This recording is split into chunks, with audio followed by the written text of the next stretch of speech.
उन्हाळ्यामध्ये काहीतरी थंड खाण्याची इच्छा होते। अशा वेळेस ही झटपट बनणारी आंब्याची कुल्फी म्हणजेच मँगो कुल्फी कशी बनवायची ते आज आपण पाहणार आहोत। त्यामुळे व्हिडिओ शेवटपर्यंत नक्की पहा आणि अगदी मोजक्या साहित्यामध्ये ही कुल्फी बनवून तयार होते।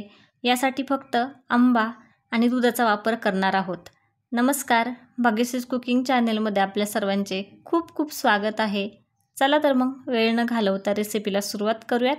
सर्वात पहिल्यांदा आपल्याला दूध आटवून घ्यायचं आहे। तर इथे मी गॅस मंद आचेवरती ठेवून यामध्ये हे जे कप वापरलेले आहेत त्याचे 2 कपाचं माप मी घेतलेलं आहे। तर इथे मी म्हशीचं दूध वापरत आहे। थोडंसं घट्ट असतं त्यामुळे आपली कुल्फी पण आणखी चवदार होते।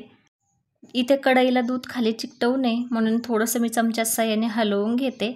आपण जे 2 कप दूध घेतलं होतं तर त्याचं निम्म दूध होईपर्यंत आपल्याला हे व्यवस्थित असं आटवून घ्यायचं आहे आणि आपण मध्ये थोडं चमच्याच्या साहाय्याने हलवून घेणार आहोत, जेणेकरून आपलं दूध खाली कढईला लागणार नाही।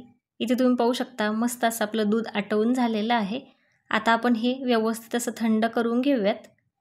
आपलं दूध थंड होत आहे तोपर्यंत आपण पुढची प्रोसेस करून घेऊयात। तर इथे मी एक आंबा मस्त असा चिरवून घेतलेला आहे।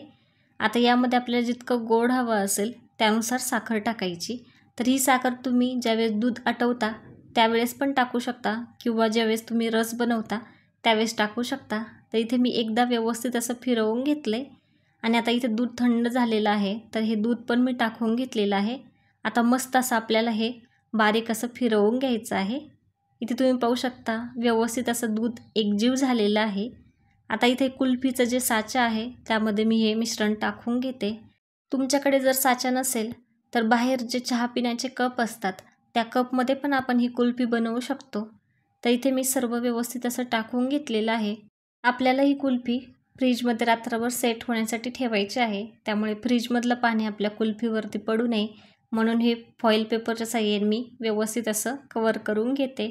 जर तुमच्याकडे फॉईल पेपर नसेल तर दुसरं कोणतंही साहित्य असेल त्यांनी तुम्ही कवर करू शकता। आपल्याला यामध्ये आईस्क्रीमच्या काड्या टाकायच्या आहेत, त्यामुळे मी हे चाकूच्या साहाय्याने व्यवस्थित असं कट करून घेते आणि आपण हे आईस्क्रीमच्या काड्या सर्व साच्यामध्ये टाकून घेणार आहोत। इथे तुम्ही पाहू शकता आपण या काड्या सर्व साच्यामध्ये टाकून घेतलेल्या आहेत। आता आपल्याला हे रात्रभर फ्रीजमध्ये ठेवायचं आहे।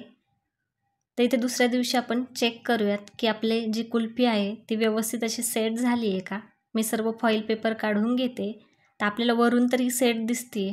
तर हे काढण्यासाठी मी जे नॉर्मल पाणी आहे ते एका भांड्यात घेतलेलं आहे आणि त्यामध्ये हे जो साचा आहे तो व्यवस्थित असं बुडवून घेते।